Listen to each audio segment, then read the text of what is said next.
Amanda. Thank you so much for clicking on this video. Hope you're having an awesome day. Thank you for taking a few minutes out of your day to hang out with me. Today's video, I forgot about my Boxy pop-up sale haul. I figured might as well show it with you guys because I know I forgot what I bought, and I don't know, do you guys remember the sale? All I can recall is it was a mess because at first it launched early for Luxe and Premium members, and I know that some orders went through, some didn't. It tried to launch again, went back down, and then around Black Friday it actually worked. So I don't even remember what I bought. I just remember seeing some items, clicking them. I didn't even reevaluate my cart afterwards because I was afraid the site was gonna crash. Probably not the best idea. In case you missed any of my BOXYCHARM unboxing videos from this month, the playlist will be linked. Please don't forget to subscribe and give this video a like if you enjoy. Let's get into it. So this is the box and it is filled to the top. Also, if my lighting or my camera seems to be a little bit shifted, I did get a new lens for Christmas, so I'm trying to figure out the best setup for it. I essentially just had things nice and set up for what was behind me in my camera lens, and now some of it's being exposed, so I tried shoving it over. Don't mind that mess. The first thing I see in my box is the Saturday Skin Rub-A-Dub Refining Peel Gel. And look at the cute little rubber ducky that it comes with. Oh my gosh. I don't remember how much I paid and what each item cost, but I think the most on an item that I spent was $30. Everything else was about single digits or about $10, give or take. I'm excited for this because you cleanse and then pat your face dry. Then you gently apply this to the face and rub in circular motions for 1 minute. Rinse clean with warm water. It may be used once or twice a week. I am slowly getting into more peels as opposed to doing masks or exfoliating all the time. I've only tried the Saturday Skin water cream that I got in my base box for December, so I kind of wanted to try more products by them. I will implement this in my routine and report back how this works out for me. Oh, another palette to add to my collection of unused palettes. This is the Ace Beauté Paradise Fallen palette. That is a beautiful color story. I am here for the purples. I've only used one other Ace Beauté palette. I got it in BOXYCHARM, I think last year. And I think for choice for January, there were two Ace Beauté palettes or the Dr. Brandt eye cream. So I just wanted to try a little bit more of Ace Beauté products. I guess it was speaking to me because of the purples. Haha. Because we have another Ace Beauté palette. I guess I grabbed all of the ones that were available. That sounds like me. This says green packaging, so maybe it has some good greens. I've been loving green eyeshadow recently.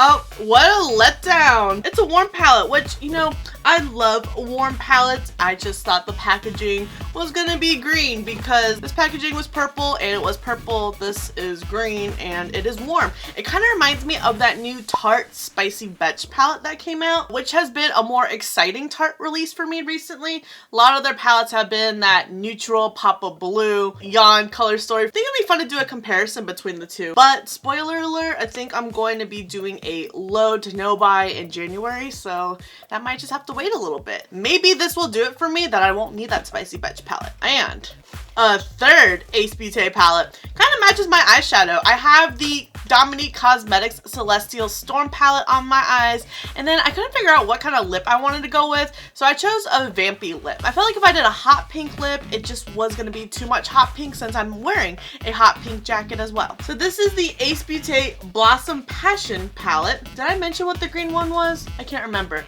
This was the Classical Paradise one. Okay, so why does this color story fit like the purple of the packaging? These are gorgeous. I love pinks so much, even if they stain my eyes. I feel so conflicted sometimes because my aesthetic is black, punk, grunge, but I also am on the other side of the spectrum of lover of pink. If you put black and hot pink together, gorgeous color combination. Oh look!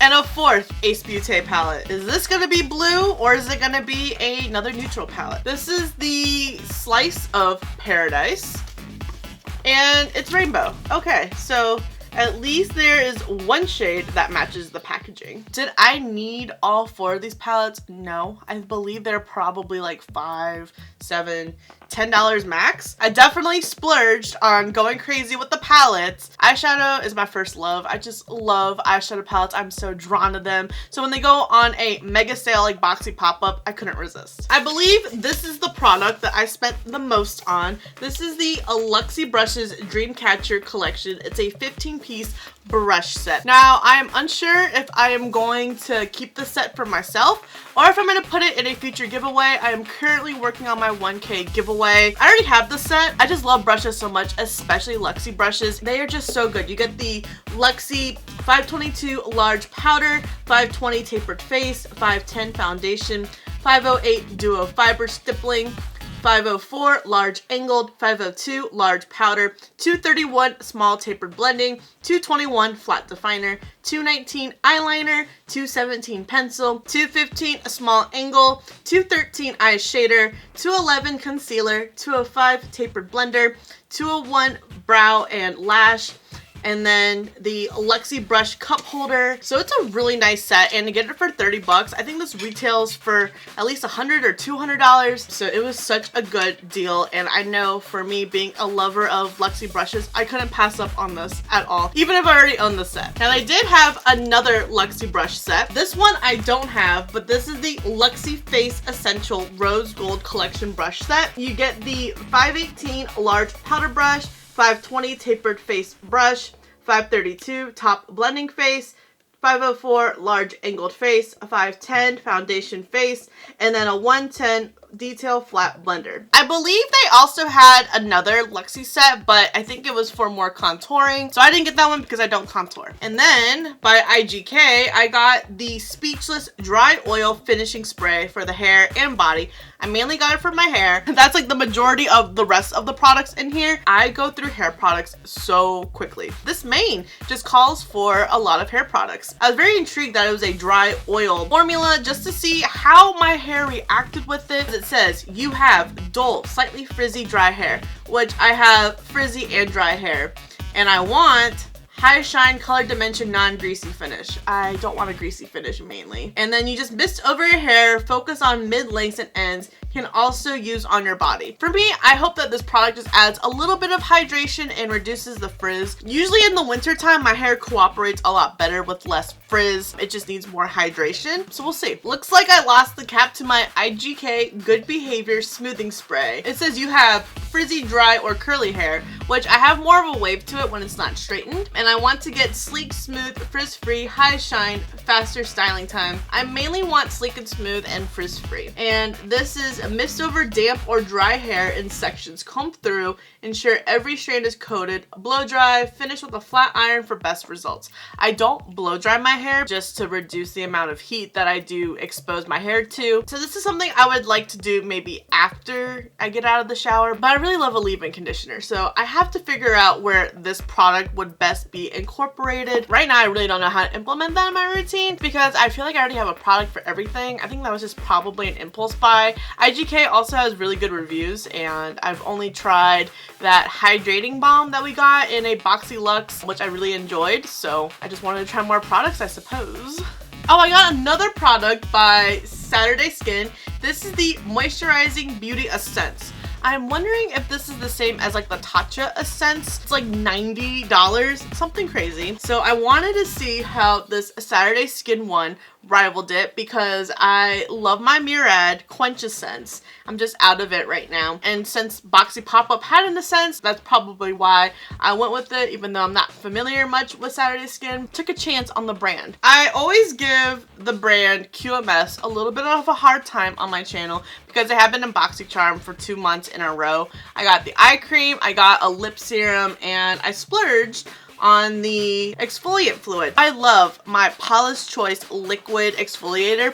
It has been game-changing in my makeup routine. So I figured since I'm using that religiously, probably gonna be running out at some point, wanted to take a chance on the QMS version. Maybe this will be the first QMS product that I actually like because I spent my own money on it. I mean, technically I did spend my own money on the box, but it paid for other products as well. I got the Dr. Brandt Pores No More Luminizer Primer. I actually really enjoyed this primer. I actually do find that this primer does help fill in your pores. I don't really see much of a luminizing effect. I just really like how this primer in combination with a lot of my foundations work. Couple more products. box, I got the R&Co Oblivion Clarifying Shampoo and Restorative Conditioner. I am currently using the R&Co shampoo and conditioner we received in our winter FabFitFun. I really enjoyed it. I'm so glad I got a second box and that happened to have another duo of it because I'm almost out. I am really sad that these bottles are so tiny and this brand is so expensive, and it would be really challenging to keep up with, especially if you're buying a duo a month, which I am averaging right now. Maybe a month and a half I could manage. 2 months would be pushing it, and that is with me not even washing my hair every single day. But I believe that these were about maybe $6 a piece, so $12 for this duo, and I think the duo that I got in FabFitFun retails about $65, close to $70, so that is a lot of money. I found that this was really good savings. I have high hopes that these will work out just like the duo in FabFitFun. Also have the R&Co Trophy Shine and Texture Spray. I really like texturing sprays. My favorite texturing spray is by the brand Way. I find texturing sprays almost functioning like a dry shampoo. I just really like how it makes my hair feel. I never really saw a purpose for texturing spray. Maybe I'm using it wrong, but it seems to be working out fine for me. And then I have the R&Co Foil Frizz and Static Control Spray. Again, I just have really frizzy hair. I just hope one of these products will help my frizz. It's mainly going to be in the summertime, so I am taking advantage of this cooler weather, even though it's warm right now, which we're about to hit January. And then the last product I got was the Paula's Choice Pore Reducing Toner.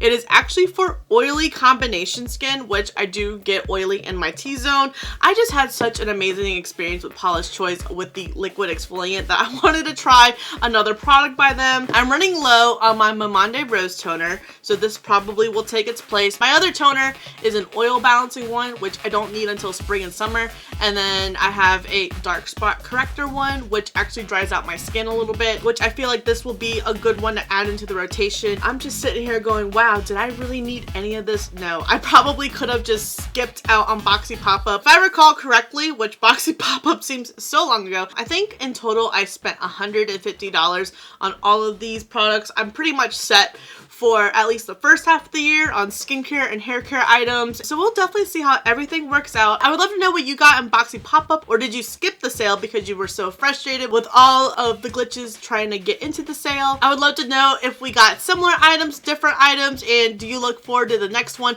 They're supposed to happen once a quarter. We'll definitely stay tuned for the winter one because I'm assuming the one that was in November was the fall one. What items would you like to see in a future BOXYPOP? And I hope if you did shop the sale that you got everything that you wanted. Thank you so much for watching. I really hope you enjoyed this video and found it useful. Don't forget to subscribe before you leave, and if you don't, thank you for the view anyways, and I'll see you in the next video.